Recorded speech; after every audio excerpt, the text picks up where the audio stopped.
Yes, I I'm here. I got Peter Kid Chocolate with me. Pete, what's going on, my friend? How you doing today, man? I'm good, good. Happy to have you on. Obviously, we know you're deep into training for this big fight with Daniel Jacobs, man.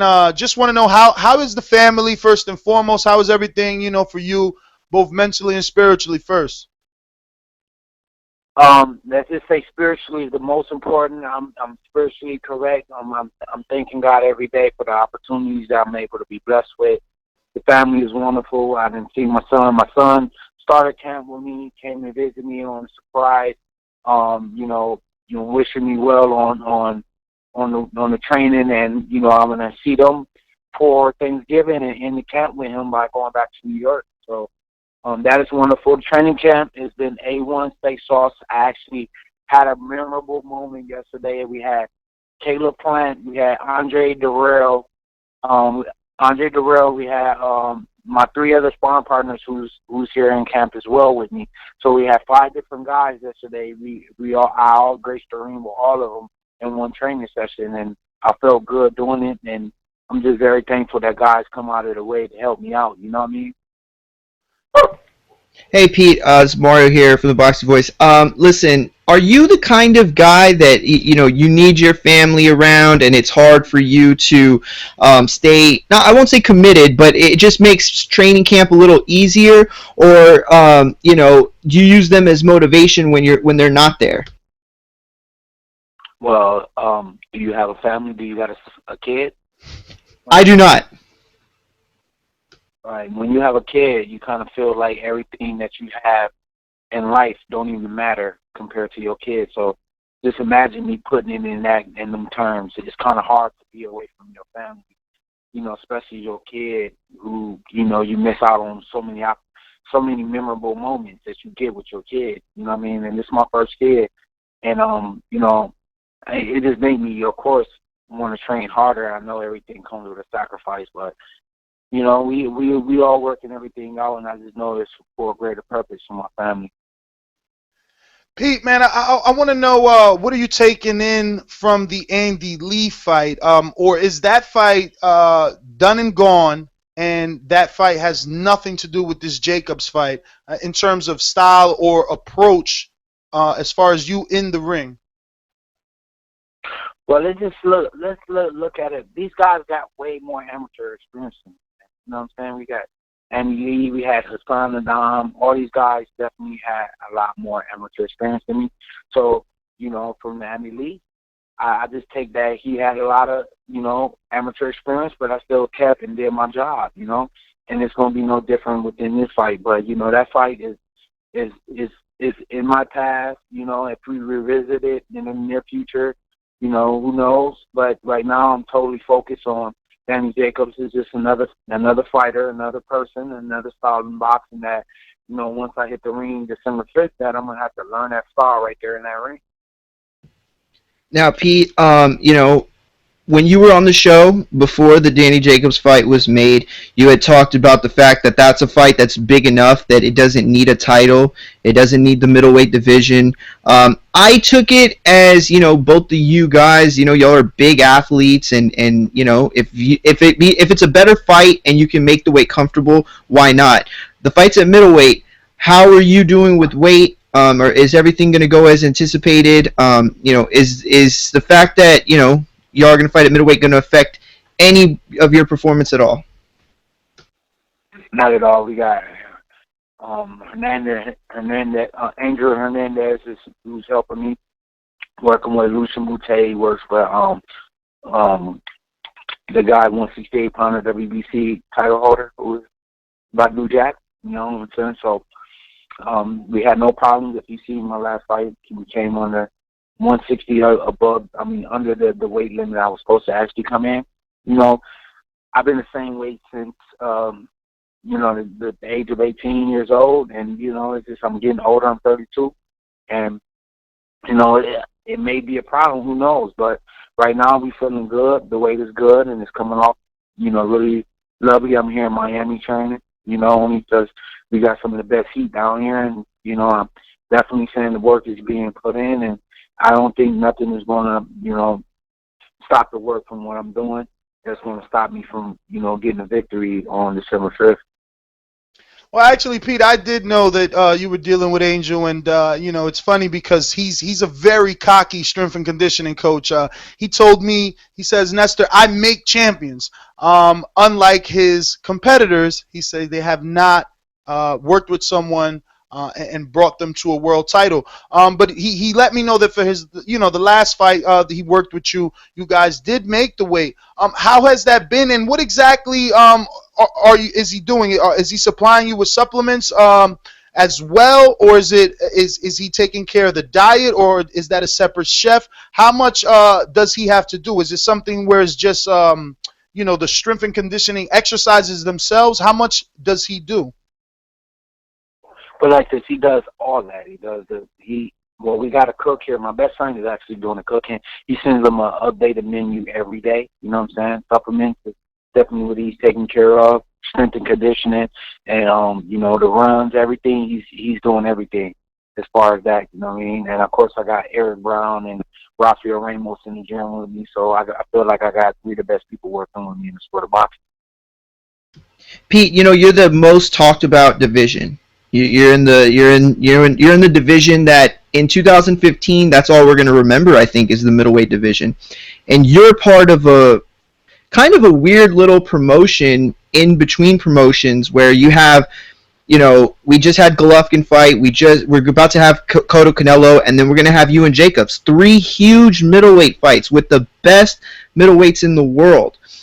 Are you paying attention to anything else that's going on right now with these guys? Are you worried about Golovkin? Are you going to pay attention to Cotto Canelo because these guys are going to be on your radar? Or are you trying to upset them all by making this fight with Jacobs better than either of those fights? This fight with Jacobs is about me and it's about Brooklyn. So I'll stay focused on that. Those other guys, what can I say about them? You know what I'm saying? They over there doing what they have to do. Whatever. If the money's on the table, I'm always going to keep saying the same thing. I'll take the money off the table once it's on the table.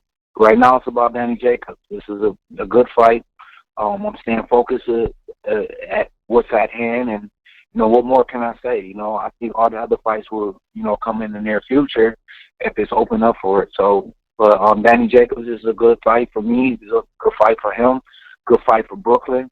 Good fight for the Barclays Center, and good fight for Showtime. Hey, Pete, now I know it's not probably a good thing to think this way in terms of your fight with Jacobs, and I mean the fact that we've seen him go down before, we've seen him knocked out before. Obviously, anyone that's followed his amateur career has seen a guy that is now in the 147-pound division drop Danny Jacobs. That's Sean Porter. Like, he dropped Jacobs in the amateurs about 7 times. So knowing that he's a bit chinny, but so was Trinidad. I just want to remind you, so was Trinidad. These guys get up and they can punch the way that he proved in the Sergio Mora fight. But does that play in the back of your mind like, man, I just got to touch him and he's going down, because your power? I mean, almost every fight, you get 4 or 6 knockdowns in one fight, so your power. Is that playing in the back of your mind? No, sir. That's, because it's the kind of game that anything can happen. Remember when we saw Prince Nassim fought Marco Antonio Barrera? Yeah. You know what I mean? Like, Yep. Those type of things happen. You remember when Riddick Bowe fought Holyfield, the guy on the glider came in and fell into the ring? with the fan, Of course. the parachute dude. Yeah. So, these type, you see Yusuf Mack, you know what I'm saying? Come on now. This sport got all kind of ups and downs in it. The moment's going to be created in the ring. Whatever happens, I think I'm not in control of that. I think God is in control of all things. So, I'm just play my part and do my best. And, I come to train. I train hard. So that's I'm never going to second guess that part. As far as him being chinny, we know that of him. And, knowing to me, I get paid for 12 rounds. So I'm gonna fight hard from round 1 to round 12 in this fight, and know that, at any time that can happen. And if it does, then I'm not going to let them off the hook.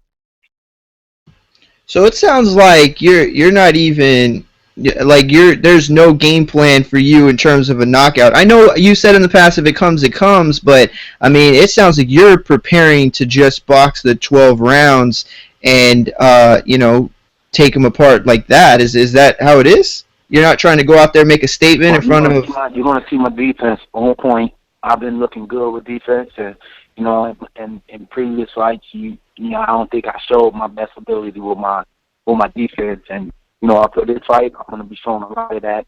And in between spots that they're open, what I mean, I'm gonna close the door. You know what I'm saying? So Yeah.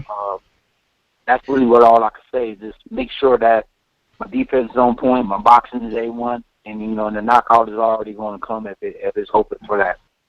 Game Okay. plan wise, I can't get too much. You know what I'm saying? I No, of just want course. to have some of the best ability that I can have in the sport of boxing when I put my mind to it. And for this time, I feel very good. I got some of the best sparring partners, and I'm just thankful. And I just learned about what it is being like a grown man, having dreams and setting goals for myself and trying to acquire them. That's all. Now, my last question that I want to leave off with, because listen, I've only interviewed you a few times, okay, and the one thing I do know about you that I I think can me say and for you already sure, got into it one time before. we did, we did, but that's the thing I though. think if I ever met you, I'd probably punch you in your stomach, dude. No, I'm playing. Why? Stop it. Why is that? He said he I'm playing. He bull said he Oh, playing. my bad. Yeah, no, listen, and that's the thing is, I know you're playing because the one thing I know about you is you're a God-fearing man. You never had Yes, any sir. kind of animosity for anyone in your life.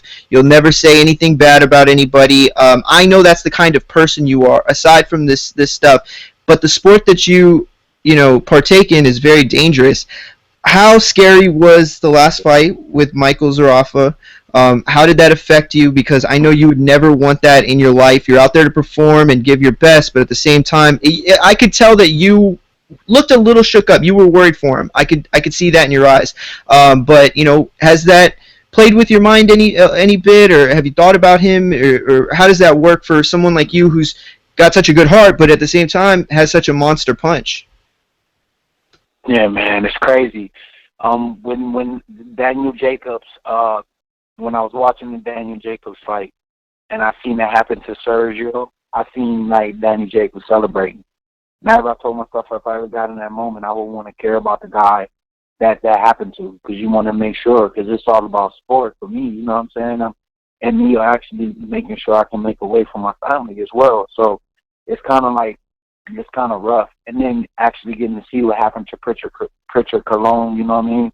As you can see on my social media, I've been supporting him and his family during this rough time. He's still in an induced coma.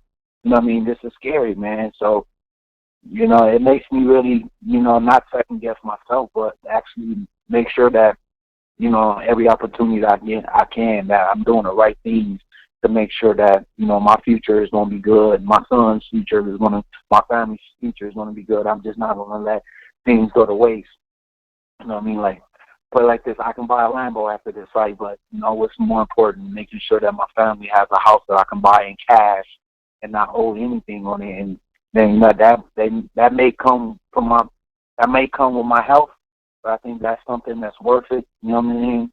And I just pray to God that I say He keeps me safe and He keeps everybody that's out there. I'm praying for Pritchard Cologne as well. Michael Zarafa, who took a major setback for himself, but for me, it's just more evident every day.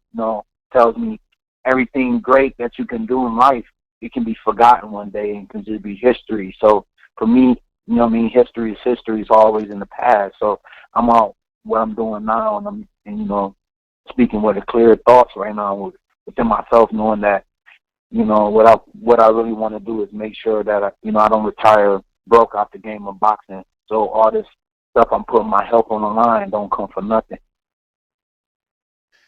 Hey, yeah, man, Pete. Listen, you spoke about doing the right thing. So, on a brighter note, obviously you relocated to Miami. This is now, I believe, the third training camp with Angel Heredia.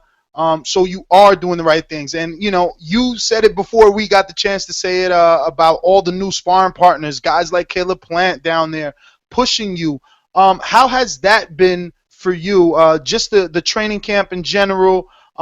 Putting off the weight, working with Angel. Has it been easier now? Thinking back to your previous camps, is now the inclusion of a strength and conditioning coach, has that made this this the I guess losing the weight easier and training camp in general easier? And also it's a big question because Steve Cunningham says something very important for his last fight, where he said that Al Heyman was providing sparring partners for you. So now, seeing that you're around all these sparring partners, is that you forking over the dough, or is there like a Camp Heyman now? Well, I put it like this, man.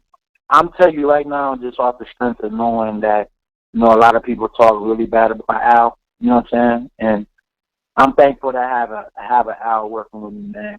You know what I mean? Give me equal opportunities. Set my mind as a good businessman, because this is a business at the end of the day. And, my health is important to me. So, yeah, when it's time to meet sparring partners, I got a big working team aside from Al, who does everything in their power to make sure I got the best of everything, We stand down here on South Beach. We got 5 apartments here. We got, everybody's comfortable, including my sparring partners. You know what I'm saying?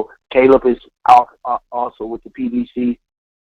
So it's like, we gave him a call and he was willing to come out here. You know what I mean? And, Andre's a friend, a Michigan brother, from Michigan. So we always been in touch with each other. And, he actually came out and volunteered. And, that was like a big stand-up thing for me that he did that. You know what I mean? And as well for my other guy, we got CA, who I think the combination with all the sparring partners I got in camp, they only have 3 losses, bro. You know what I'm saying? So yesterday was a real epic day for me with sparring, because we had Caleb, and then Andre comes in, and then Sid comes in, and then Senna comes in, and I was supposed to finish with Senna. I said, put the other guy, Danielle, in, put him in on the end. And, we bust out 13 rounds. You know what I'm saying? And I don't want to be like putting it out there like I'm doing all these rounds and then I'm going to kill somebody. I'm not going to be like that. I'm just saying it was an epic thing because, I pushed my body to the limit. And, man, that only comes with all the support that I get, the healthy support that I got around me.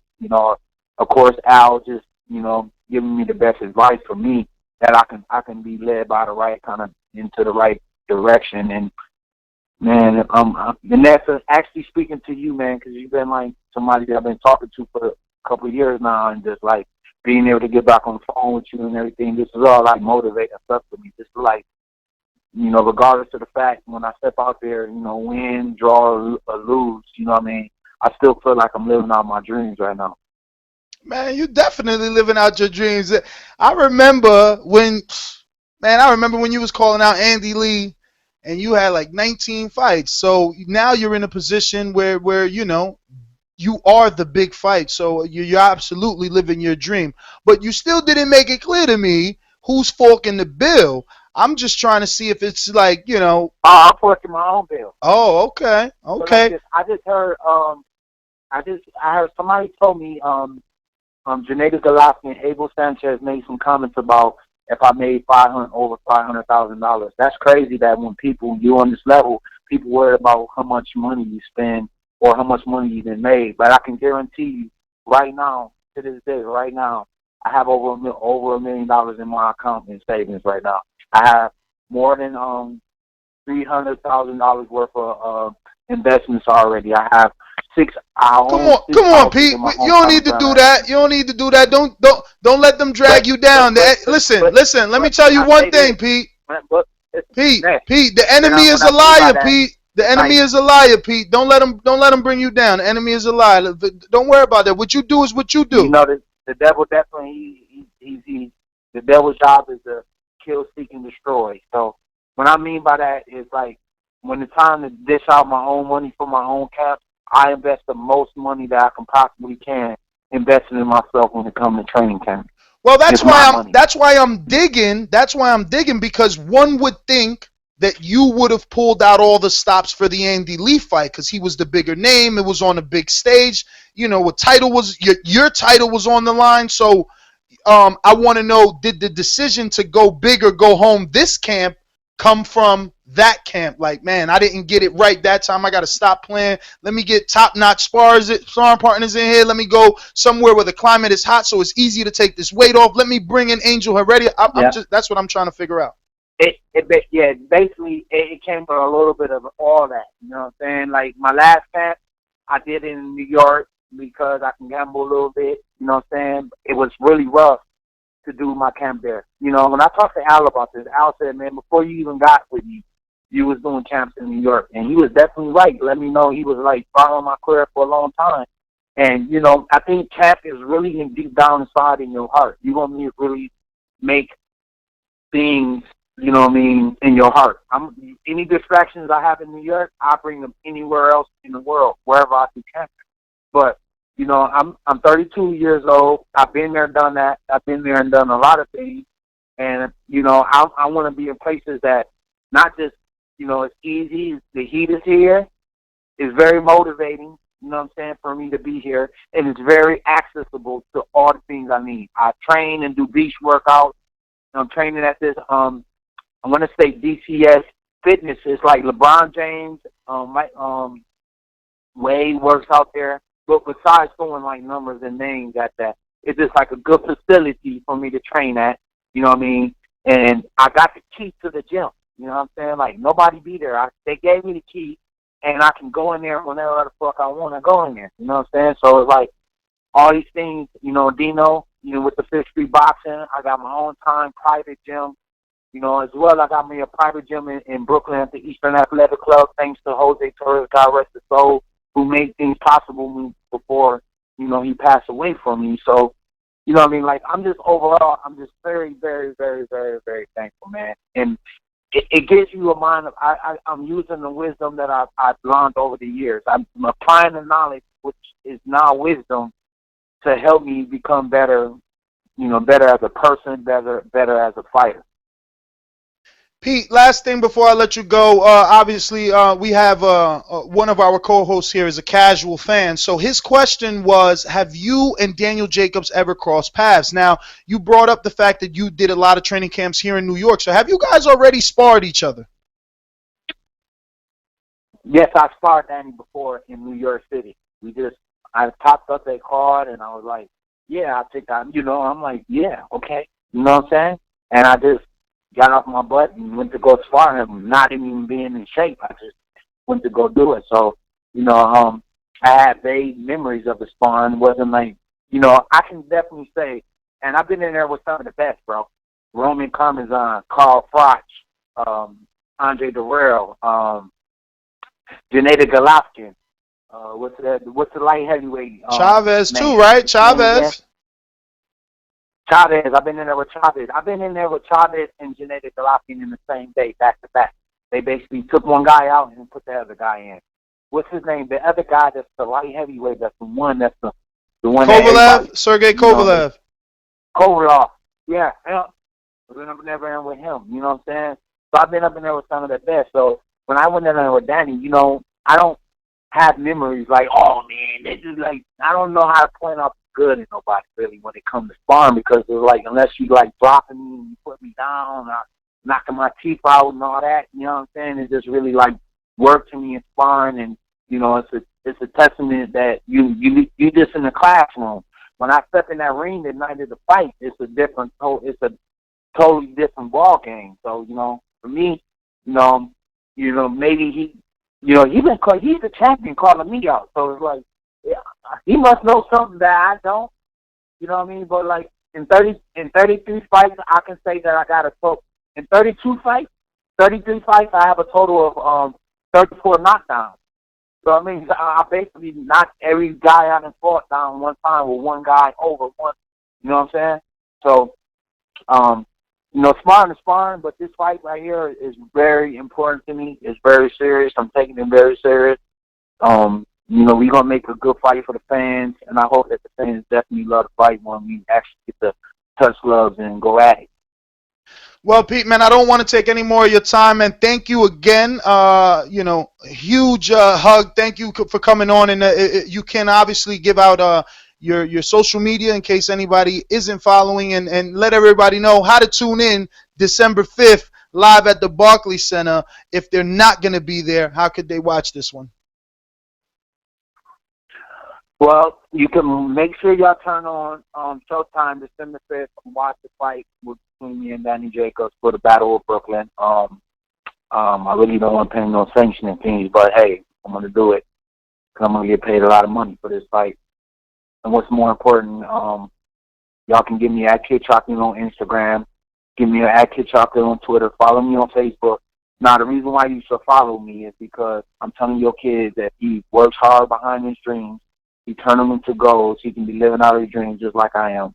I'm a poor black Cuban American who come from nothing, who made some of himself by keeping positive, keeping God first, and now I'm able to give what I know to the world. So if you want to follow me, you can get me on at Kid Chocolate on Instagram, at Kid Chocolate on Twitter. Follow me on my Facebook. Look me up, Kid Chocolate. I'm right there. And I'm very thankful for gracing the Boxing Voice and always get my story out there. And I'm very thankful to be able to talk to you, Ness. And thank y'all for calling me tonight. Thank you, Pete, man. Gina, we love you. Thank you for getting all this together. And if you did it with Tiffany, thank Tiffany as well. And Pete, man, I'll see you in December. Definitely, man. I'll see you there, man. And Gina, thank you. And I got your partner a little jab in the stomach when I see him. You got it.